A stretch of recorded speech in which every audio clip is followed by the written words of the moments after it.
Welcome to episode 6 of the Beer with Alan podcast. I'm Alan, and I've had over 3,500 different beers since I started tracking back in 2014. I use the app called Untapped to track, so look me up there under Beer with Alan to see the beers that I've tried. Send me a friend request on there if you're interested. While I'm working on nailing down the guest for the next podcast, I decided to do a quick episode to give you some details of my trip to Belgium, which I just got back from. This was one of the best trips I've ever taken. If you followed along with me on Instagram or one of the other apps, you saw some of the highlights. On this episode, I'll give you more detail and some stories. Before that, I'll go through an overview of my favorite topics.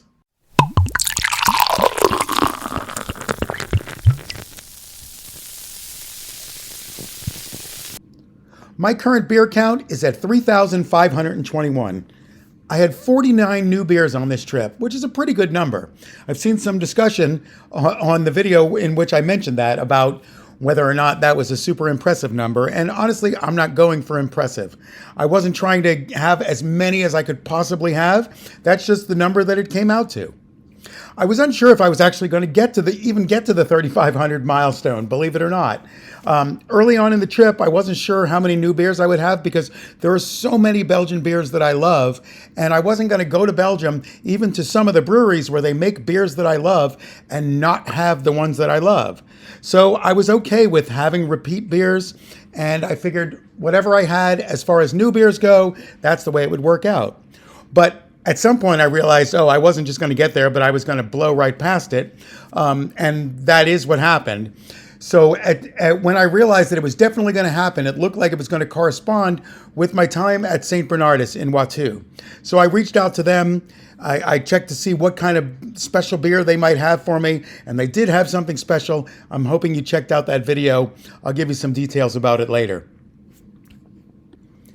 Honestly, anytime I'm approaching one of those milestone beers, I have to not massage the number, but I have to manage the number a little bit because I always want to do something special for one of the milestone videos. And so I have to make sure, get an idea of about when I'm going to hit it, see if I can make some arrangements or make sure I have a special beer on hand to be ready for that exact event. In this case, I slowed down a little bit for a day or two right before we reached 3,500 to make sure that it would happen while I was at St. Bernardus once I had made arrangements for the special beer that I was going to have there.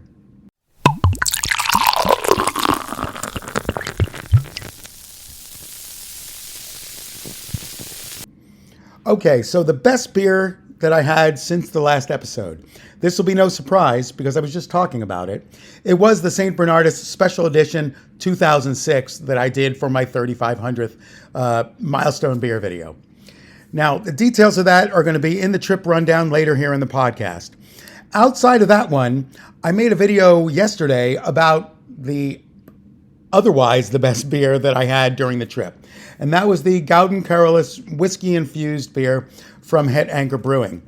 This was a really cool beer. It was, it's not entirely only a beer in the true sense of the word because they actually infuse the already brewed beer with a whiskey that they make themselves. And so the eventual thing that you're drinking is this is not like a whiskey barrel aged thing. This is actual whiskey added to the beer after it has been brewed. So it's a very cool thing. The taste was fantastic. I really enjoyed the beer. They also make a blonde version of this whiskey infused beer. I tried that one too. I enjoyed it a lot. I brought home one bottle of each of those beers that I'm going to age for a little bit, and then I plan to enjoy them sometime in the future. We'll see how a little bit of aging affects those beers.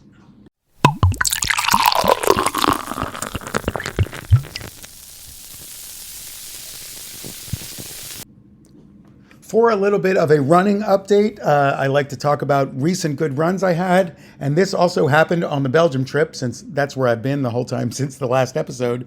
I had planned a really cool run while we were in Poitou, staying at the St. Bernardus Brewery, and it was just as cool as I thought it would be. It was a short run. It was only about 5 miles, but it ran straight up, sort of slightly northwest from the brewery, through the town of Poitou, and then I turned west and I crossed into France before turning around and just coming back the way I had come. So it was the first time in my life that I have done a run that included two countries. And although nothing really looked different, the border between France and Belgium is completely open, so there wasn't even a marker there. But I knew right where the border was, and it was very cool to me. It was something I really looked forward to, was this chance to do a run that involved two countries. I enjoyed it. The countryside was beautiful. That area was beautiful. So it was a really great run. The other running subject is always my next marathon plans. I like to give an update on that. There's no change here. I am very close to signing up for the Rehoboth Beach Marathon, which will happen this December. I haven't actually pulled the trigger and signed up yet, but I'm pretty locked in on it now. I'm looking forward to that run.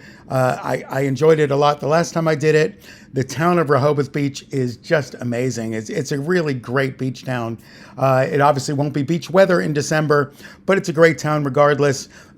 Really great breweries around that area as well, so I'm looking forward to it.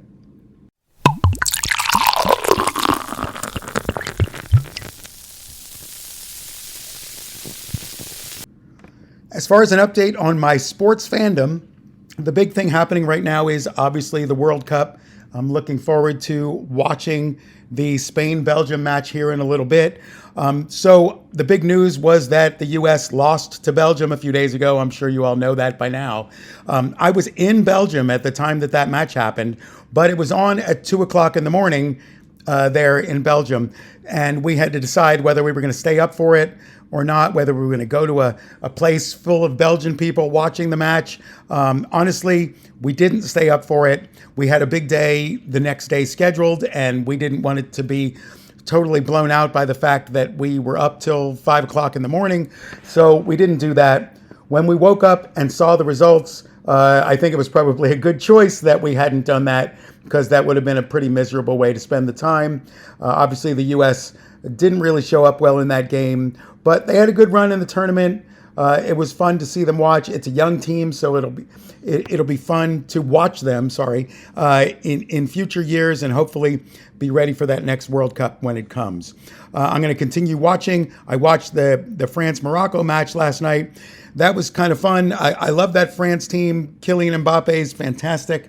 But Morocco also really made an impression, not only by playing really well throughout this tournament, but also there apparently is a huge Moroccan population in the city of Brussels, because when Morocco won their previous game, we were at dinner in Brussels, and all of a sudden, all the cars were driving by honking their horns, and there was almost like a parade going on of celebration from the Moroccan fans. And that was really cool to see. They were all so happy.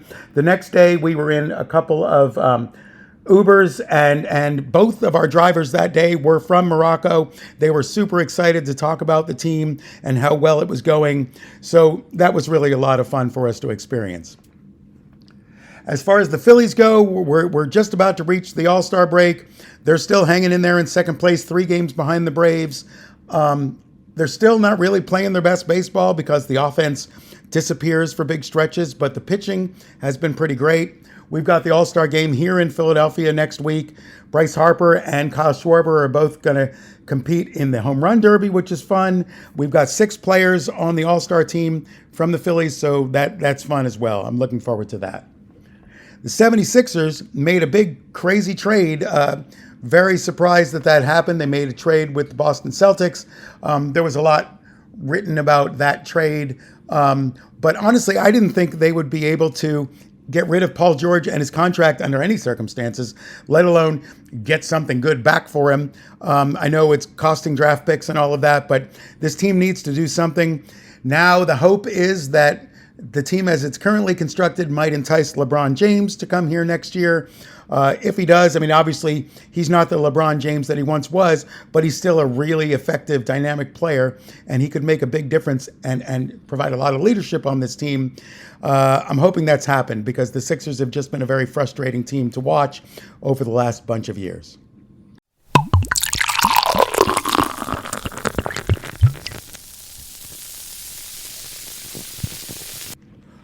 For upcoming travel, my next trip is to Richmond, Virginia. And I know I was just there a few months ago. I'm going again 2 weeks from yesterday. But this is for a specific event. It's for the Forever Summerfest, which is a great beer festival that's put on by the Vale Brewing Company, which is there in Richmond. There's going to be a ton of great breweries there from all over the place. So I'm very excited for that. The Vale makes such great beer on their own, and they've invited all these other breweries to come in. I was supposed to go to this event 2 years ago, and I didn't get to go, so I'm very happy to be going this time.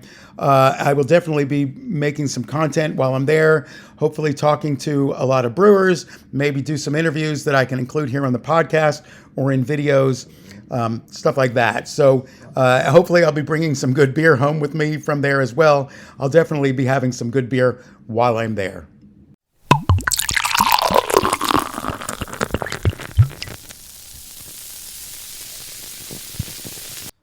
So for today's feature, I wanted to give you a rundown of my recent Belgium trip. I know a lot of people have been asking me a lot of questions about this, and I thought, you know what, let me give a recap. Let me talk about all the beers that I've had, at least briefly, and, just then you'll have all the details. If you followed along in the videos, you saw something that I had each day. I talked a little bit about what we were doing, but this will be a little bit more detailed than that. We left a couple of weeks ago on a Tuesday night. We flew out of Newark, New Jersey. That's not our closest airport. The Philadelphia airport is closest to us, but Newark is within reasonable distance, and we get a lot more options for international flights out of there. The prices are better, and the times to choose from are better.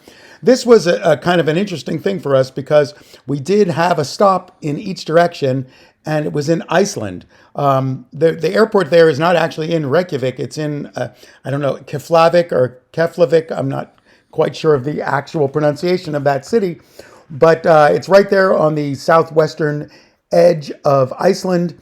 I had never been in Iceland before. It doesn't actually count as being in Iceland because we didn't leave the airport, but it was cool to see the scenery as we flew over it. It looks like a really interesting place.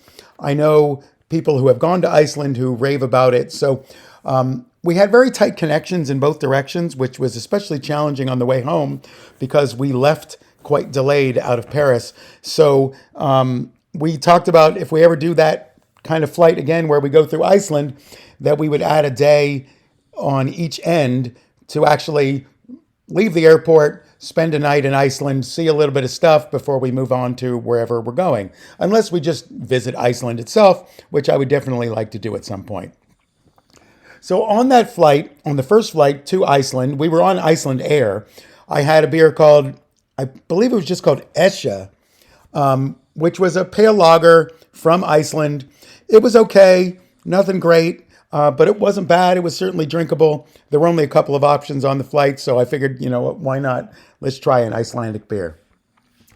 We flew from Iceland into Paris, and we had added a day and a half in Paris at the front end and a day on the back end. We like Paris a lot. We've been there several times.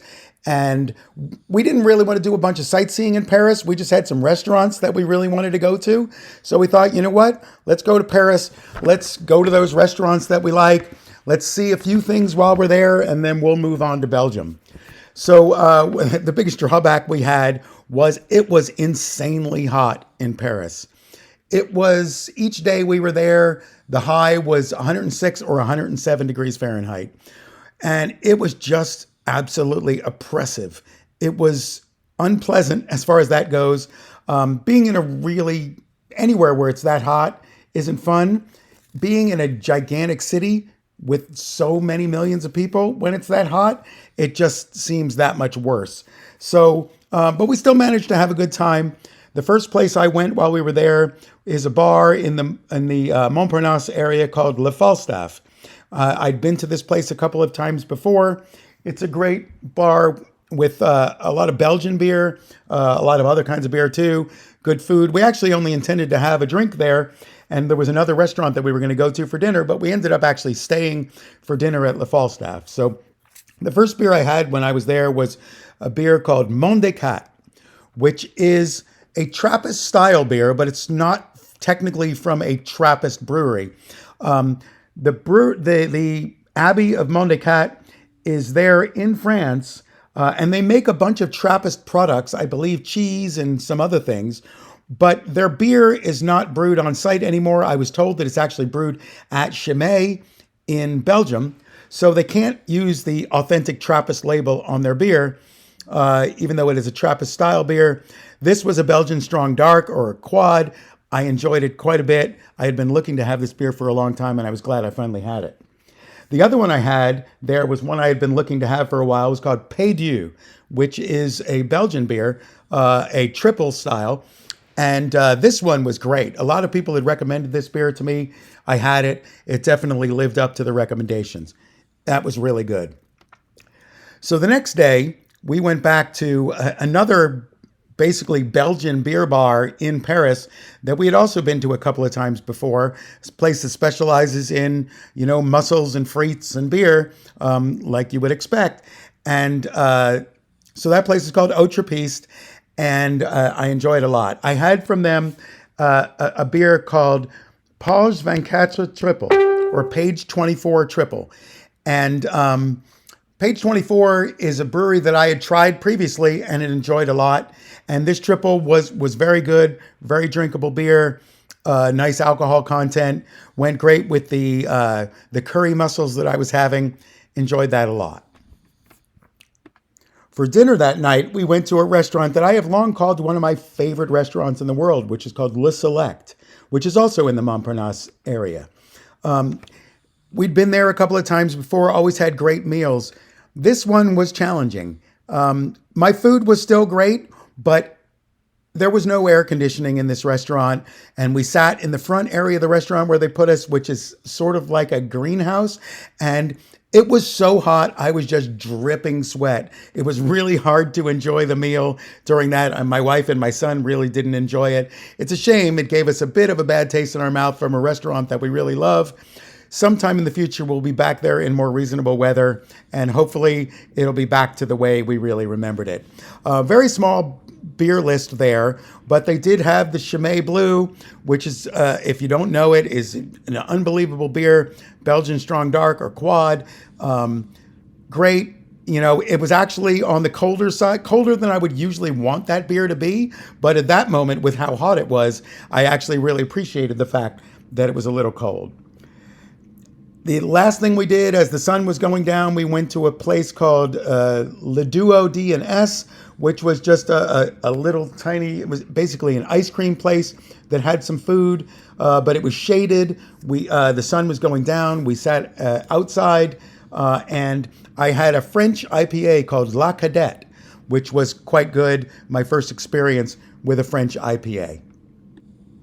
So the next day, we went to Belgium. We took the train from Paris to Ghent. You actually have to take a high-speed train to Brussels, and then we took just a regular train from Brussels to Ghent. Ghent was such a neat town. We really loved it there. Of all the places we went to see, like of the cities we went to see, Ghent seemed the most like somewhere that we could live. It had a lot of tourists, but it wasn't overwhelmed with tourists. It had great canals. It was really pretty, a lot of history. But it felt lived in. It didn't just feel like a tourist place. We liked it a lot. The place we stopped for lunch when we got there was a place that we had found online before the trip with a very funny name of Balls and Glory. And they were called that because the whole menu was like meatballs and these specialty things in the shape of a ball, which were kind of sausage meatballs that were stuffed with something. I had one that was basically stuffed with cherry, like a creek beer kind of cherry, and it was really fantastic. Came with like a form of mashed potatoes they make there called stomp, and I thoroughly enjoyed that. I had a beer there that I had never had before, never even heard of before. I'm going to pronounce this one wrong, I think, but it was like Uwendiker, which was an American pale ale style, but a brewery local to the Ghent area. I enjoyed that a lot. After that, I was looking to go to one of the famous beer bars in Ghent. It was still so hot that I kind of changed direction. I was trying to figure out which one of the beer bars would be less hot if you went inside because it seemed too hot to sit outside. And I got some recommendations from people online. And so I ended up changing direction, didn't go to either of the first two places I had been considering. And we went to a place called Trollekelder. And very neat place. I had posted at the last second that I was going to be there, and some of my Beer with Alan followers came out to see me there, sat with me. I had a very nice time talking to these folks. It was very cool. I had there a beer called Gentse Triple, which was made by Van Steenbergen, which is a big Belgian brewery. And this beer, obviously you can tell by the name, was made right there in Ghent. At least it was made for Ghent based on the name. Very nice beer. Enjoyed that a lot. I then had a beer that I'd had before from the Castile Brewery called their Cuvée, which is something I'd had before, but it had been a while. I was glad to see they had it, so I got that again. That's a Belgian Strong Dark. Later that afternoon, we made it to one of the original places I had been intending to go, which was called Het Waterhuis aan de Bierkant. And this was a really pretty little bar with a nice outside area that was right on one of the main canals in Ghent. They have a beer that's made specifically for them, also by Van Steenbergen, called Kluke Roland. And this beer is named for the big bell in the belfry in the city of Ghent, which I had seen earlier that afternoon when we climbed up that belfry. And this is a beer that generally you could only get there for many years. I've had it a few times at my favorite restaurant in my area, which is called Teresa's Next Door. They used to have this beer regularly. They haven't had it in a long time, but it's a really nice beer. Again, there's a theme here. This is a Belgian Strong Dark. And but it was great to have it at the place that it was made for. Great beer, nice time sitting out by the water. Very nice. And then later that day, we went to a restaurant called Pacos. And this was a nice place. It was a little too warm inside, which was the general theme of the trip. I had a beer there called the Groot Inferno, which was also a Belgian triple. Bit of a fruity taste for this one, a little bit unusual for a triple, but it was very nice. I enjoyed that a lot. We had a nice meal at this place. Again, if the weather had cooperated with us a little bit and given us some cooler temps, we would have enjoyed our meals a little bit more, but the beer was consistently good. The next day, while still staying in Ghent, as far as the hotel, we took a train out to Antwerp, and from there we took an Uber out to Westmalle. And they have a restaurant out at the Abbey called Café Trappisten, which is something I had been meaning to go to for a long time. We walked around the grounds of the Abbey, which was very nice. And then we went to this cafe. There I had a couple of beers from Westmalle that I'd never had before because they only have them there. One was called Half and Half, which was a mix of their double and triple, which was really interesting. I had never thought to mix them before, and it made for a very nice beer. And then they had a beer there called Duo, which is a blonde ale that I don't know if they sell it anywhere else. I don't think it's available. I've never seen it here in the U.S. I enjoyed that as well. We had a very nice meal, and I was very excited to be out there at that Abbey. It's been one of my favorites for a long time. We then had dinner back in Antwerp at a place called La Torre, which was, I guess it was kind of an Italian place. But it was on a really nice street filled with restaurants. Enjoyed that a lot. I had a beer there that was made specifically for Antwerp, which is called the Triple d'Anvers.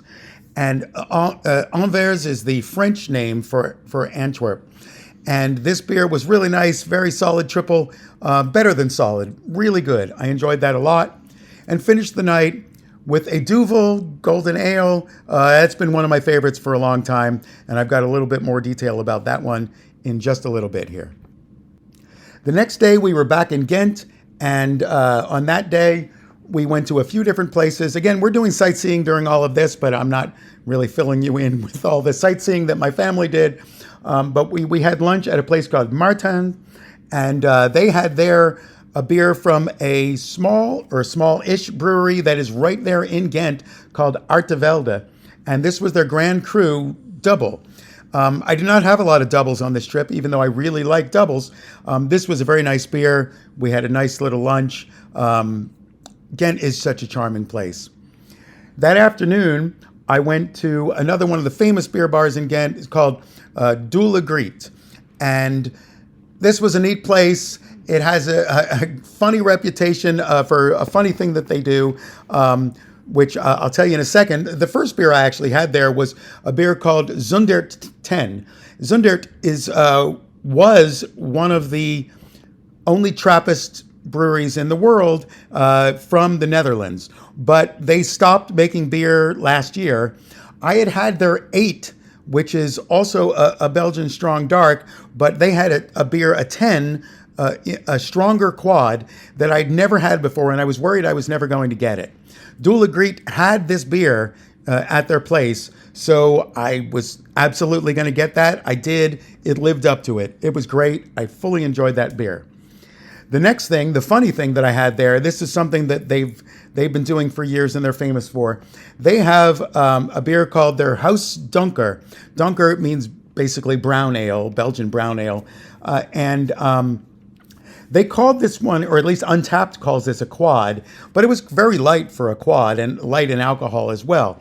But this beer comes in this really crazy, very tall glass that the glass itself is expensive. So what they do is if you order this, and it's a full liter of beer, if you order this, you have to give them collateral.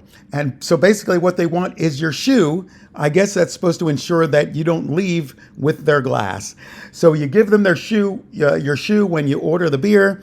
They put it into, they lower a basket from the ceiling of the bar. They put your shoe in it. They pull it back up. They ring a bell. Everybody knows that you've done this thing, that you've got this big crazy beer. So I did that.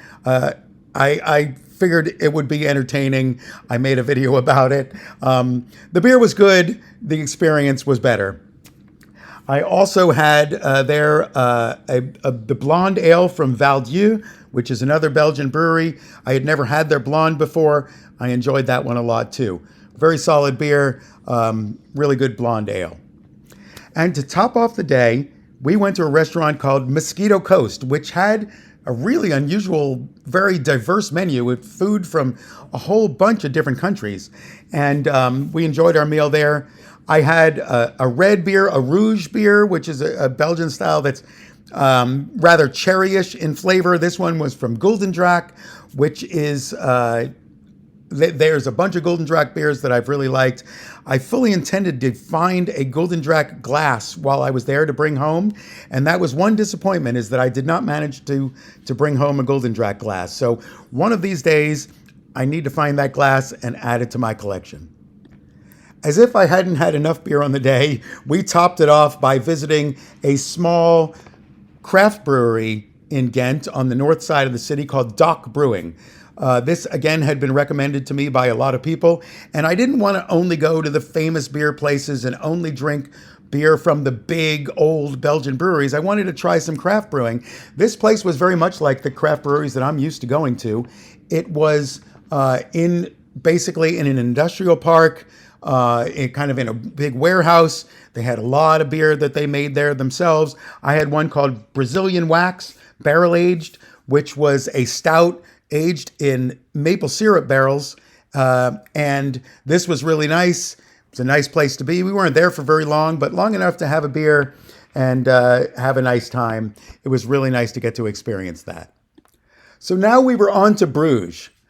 Bruges is a beautiful city filled with canals and just all the architecture and everything is so beautiful. It is a very touristy city, and there were big tour groups. Everywhere we went, we were walking through big groups of tourists.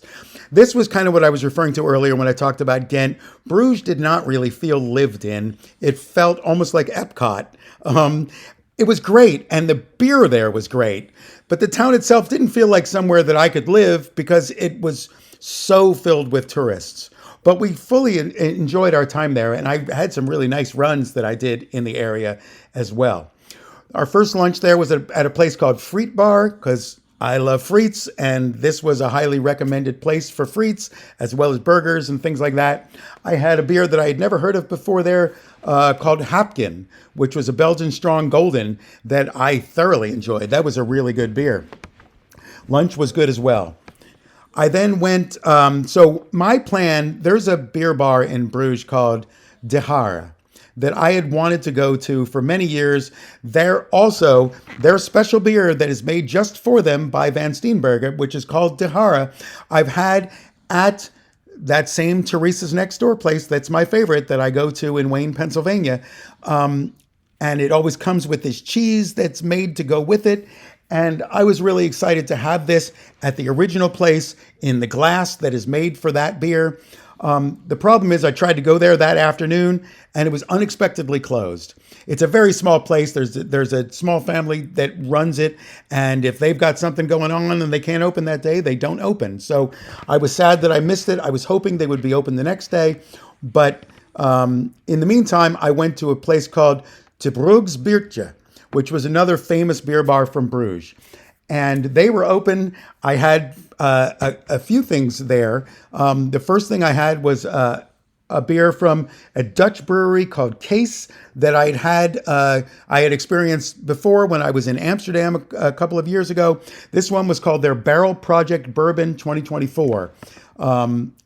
It's pretty much just what it sounds like. Really enjoyed that beer. I then had a beer from a local brewery from just outside of Bruges. I think it's outside of Bruges, called Fort Lapin. And this was a quad, a Belgian strong dark. It was called the Fort Lapin Quadruple 10. And that was really good. I made a video about that one as well. And then I moved on to another famous beer bar that's in the cellar of a building that's been there since like the 1300s, called Le Trappiste. And at this place, I had a wit beer called Brugge's Wit Beer from De Halfman Brewing, which is a brewery right there in Bruges that I later visited. That brewery was really nice as well. We then went and had dinner at a place very simply called Ribs and Beer. There's a lot of ribs in Belgium, especially in Bruges from what I could see, but I saw ribs places in other cities as well. And oddly, there was like a chain of rib restaurants that I saw in multiple places called Amadeus. And then I saw a few others called Mozart, which are, I don't think the companies are connected, but I was very curious as to what the reason was that ribs places were named after Mozart. It seemed very strange, very interesting. I don't know. But the Ribs and Beer was really good. They had a couple of different kinds of ribs. It was an all-you-can-eat rib place. We enjoyed that. I had there the Grimbergen Double, which is, so Grimbergen's been around a long time. And I've had some of their beer before, but last year maybe, they started making beer at the Abbey again. And this double was one of those. I hadn't had it before. I did enjoy that one a lot. So then that afternoon, we went and toured the De Halfman Brewery.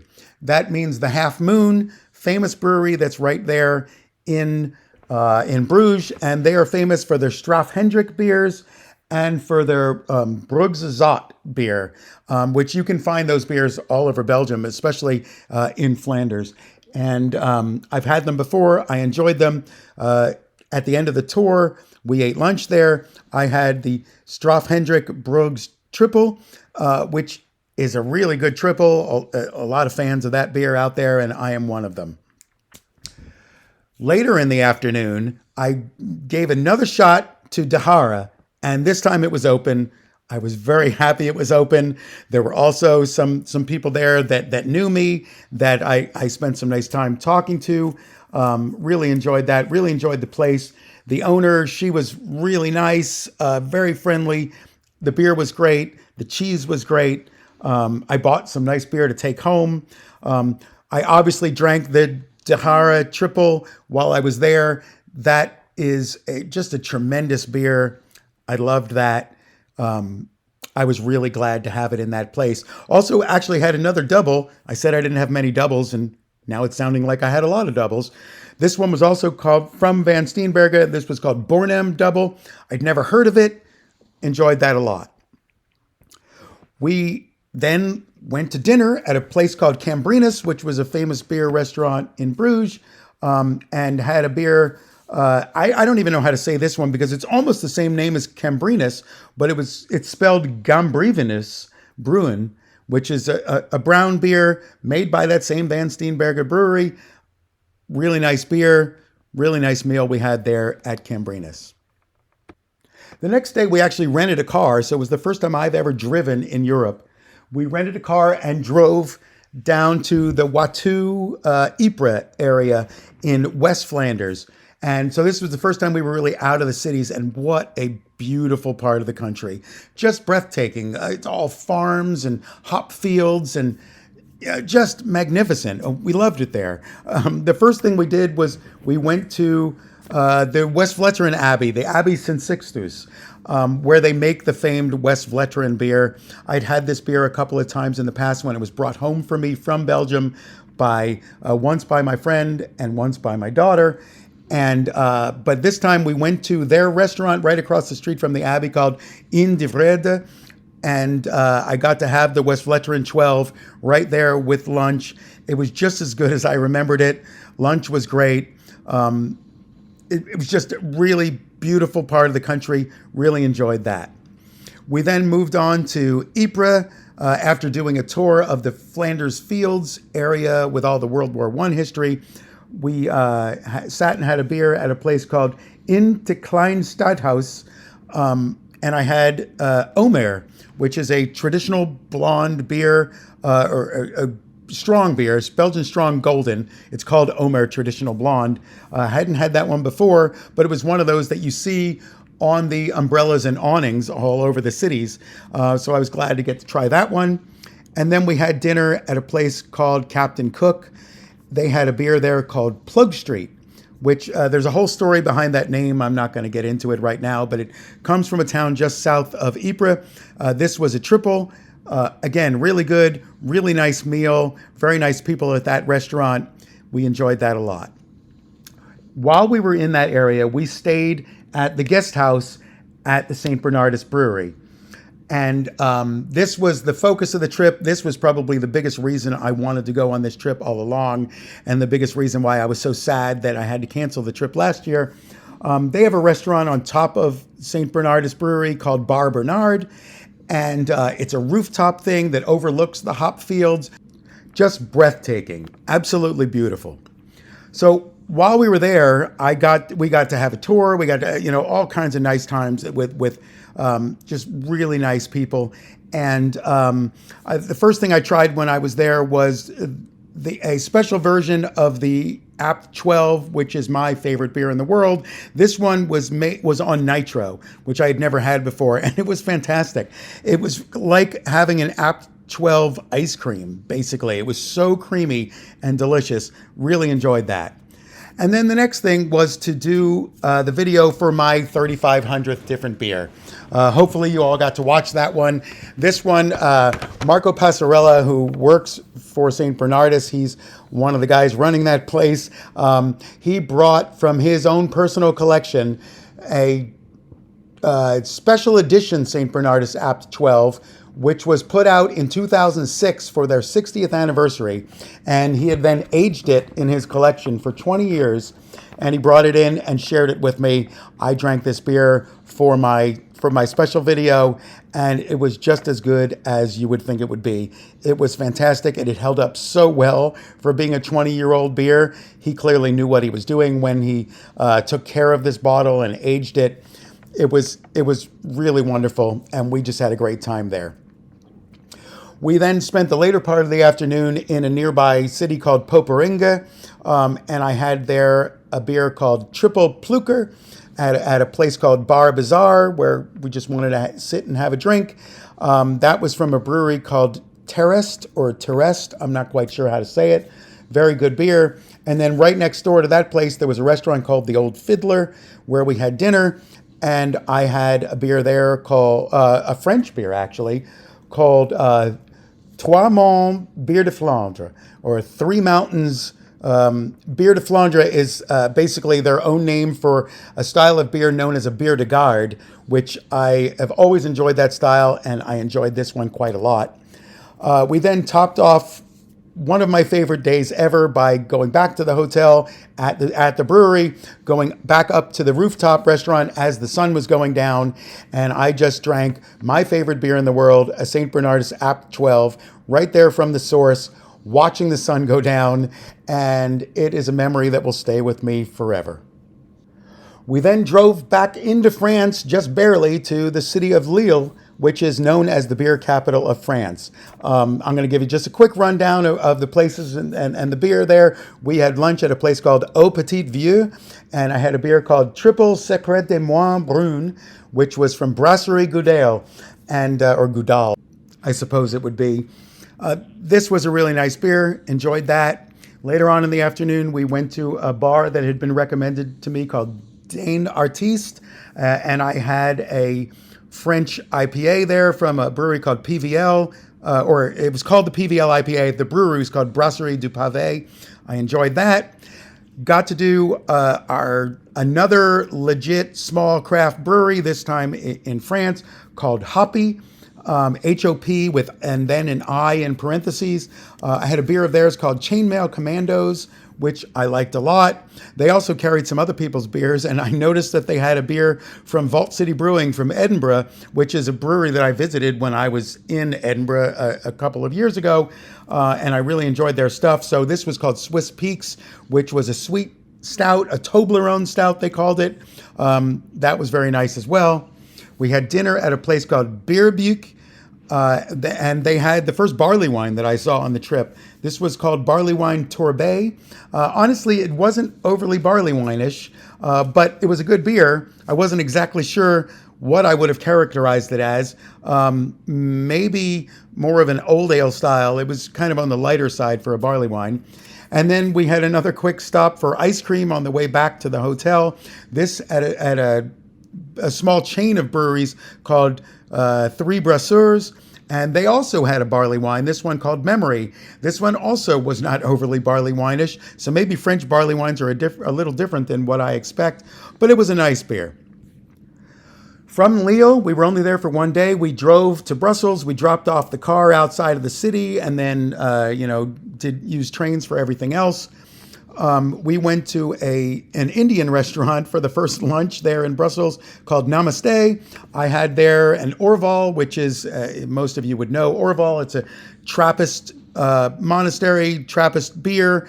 It's like a Belgian pale ale, and is definitely a little more on the hoppy side than most of the Trappist beers. A little hint of the Brettanomyces in there as well, giving it a really unique flavor for a Trappist beer. Had to have one while I was there. Definitely enjoyed that. We then went to the famous Delirium Village, which is like an alley with buildings surrounding it with, I think it's 8 different bars that Delirium owns. They don't only serve their own beer there, they serve a lot of people's beers there.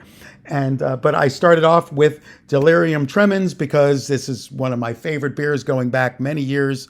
Really loved that, wanted to have it right there in the Delirium Village. It did not disappoint. I then had my first chance to try the Gaudin Carolus whiskey infused that I made a video about yesterday. Just wonderful, delicious beer. Really enjoyed that a lot. When we went out to dinner that day, and this was the dinner where the whole Moroccan parade almost was going by that I mentioned earlier, we went to a place, I'm going to say this wrong, but it was something like Nutniganov, and I don't know what it means. I don't really know how to pronounce it, but I had a beer there called Cuvée Delphine, which was a Russian Imperial Stout. Really hadn't had many stouts on this trip, but this was a delicious one, really nice. Back at the Hotel Ibis on the Grand Place, we sat and watched some more of the football that was on that evening, and I had there the beer called Quack, which is from Bostiels. This is another Belgian pale ale. This traditionally comes in the really interesting glass with the ball on the bottom, and the almost looks like a piece of scientific equipment, and it's in a wooden handle. But this place didn't have that glass. They had a newer Quack glass with the same general shape, but it stands on its own with a flat bottom. Not quite as exciting, but the beer is always good. The next day, we took a chocolate and beer tour, which is something we had planned for the original trip last year. We replanned it for this year. We thought it would be a really neat way to see Brussels, get a lot of chocolate, which is something that we're all big fans of. So We did that tour and it was really enjoyable. And we got to see a kind of a different side of the city with a lot of nice people. The tour guides were great. That was part of a tour group called Hungry Mary Food Tours. Definitely recommend that. It stopped at a famous old Brussels bar called Estaminet à l'Image Notre Dame. And we tried a bunch of beers on that one, and I did not really count a lot of them because they were just tastes. I don't put tastes into Untapped when I'm keeping track. But anything I had, at least 4 or 5 ounces or more of, I counted. So the first one I had was a lambic called an Oude Creek lambic from a brewery called Mort Subit. Creek is a cherry lambic. I enjoyed that a lot. We also went to a very cool bar called Bruette. And there I had an IPA from a smaller brewery called the Brussels Beer Project, the Delta IPA. That was really nice. And the end of the tour, we were at an old famous puppet show theater called Théâtre Thun. At least I think that's how you said it. And I had the Bersalis Triple, which is from a brewery called Ode Beersel. And I had this beer 7 years ago and didn't like it all that much. I think I thought it was okay. This time I thought it was great. So I don't know if it was my taste buds that changed or the beer changed, but it was really good. After that tour, we stopped at a bar that is right across from the famous mannequin piss statue in Brussels, which is of the little boy peeing. I don't know why this is a famous statue, but it is. It's a very famous thing in Brussels.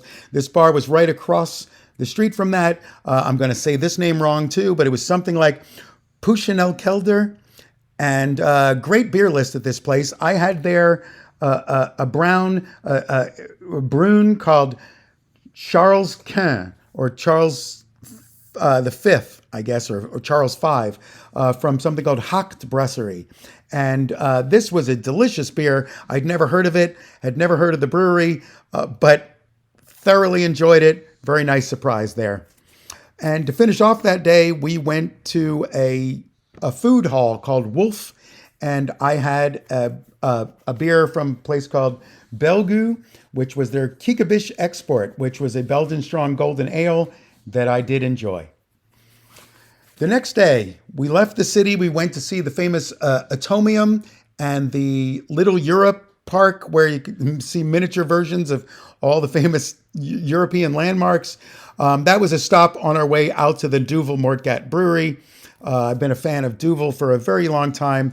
They make great beer. We had a wonderful tour and had some really nice beer. I, of course, had a Duvel while I was there. It's always great having a beer at the source. They also have a new version of their triple hop beer called Crush, which was made with totally new kinds of hops for them. And it had a nice sort of grapefruity flavor to it. Really enjoyable beer. My wife liked that one a lot as well. We then had dinner. We went out to the town called Mechelen, which was not far from where the Duvel Brewery was. And we went to the Het Anchor Brewing Company. And I had there the blonde version of the Gouden Carolus whiskey-infused beer. This is a Belgian strong golden with the whiskey infused into it. Wonderfully delicious beer. Really nice. Also had their Cuvée Van de Keyser Imperial Blonde, which I enjoyed a lot. And then the Gouden Carolus Indulgence 2024, which was a Flanders red ale. Not a style that I order very often, but I ordered it there and I was glad I did. Enjoyed it a lot. And for the very last step of the trip, we took the train from Brussels to Disneyland Paris. We spent one day at Disneyland Paris. We've been there a couple of times before. The very first time, it was crazy hot. This time, it was pretty crazy hot too. Not quite as hot as the first time 11 years ago. But I went and made a video that afternoon while my wife and my son were on a ride that would have made me too dizzy. I went to a place called the Royal Pub in the Disney Village, and I had the Ambré from La Bête, which was a French brewery, an amber lager. Very solid beer. It was a little too hot in this bar, but that was pretty much the case everywhere we went. And then we had dinner at the Lucky Nugget Saloon there in Disneyland, and I had a Western IPA from Galia Nouveau. So they called it a West Coast style IPA, but it was actually very light and mild for a West Coast IPA, maybe a little too much so, but not a bad beer. I enjoyed that. Very last thing was the flight home. And on that one, I had the other Icelandic beer that they had available on Icelandair. This one was called Gul. And this was another pale lager, very serviceable beer. Not great, but not bad at all. It served its purpose, which was after having to sprint through the Iceland airport, the Keflavik airport, to get to our connection flight. I just needed a beer on that last leg of the trip, and I had one.